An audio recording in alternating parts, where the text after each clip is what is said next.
Hammaga. Yine Hazaras bozorida qo'y go'shti yo'q deb yurgan odamlar uchun yine qo'y go'shtlar bor ekan. O'sha usta qassob va necha so'mdan bo'lib turibdi qo'y go'shtlaringiz?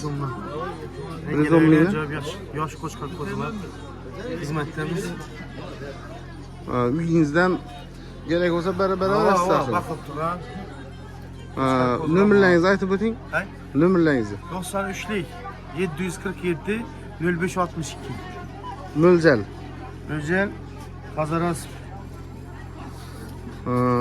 Bir de Hazaras Kazak bozorida Palvan Panda'nın eldinde ekan ben. O adınız?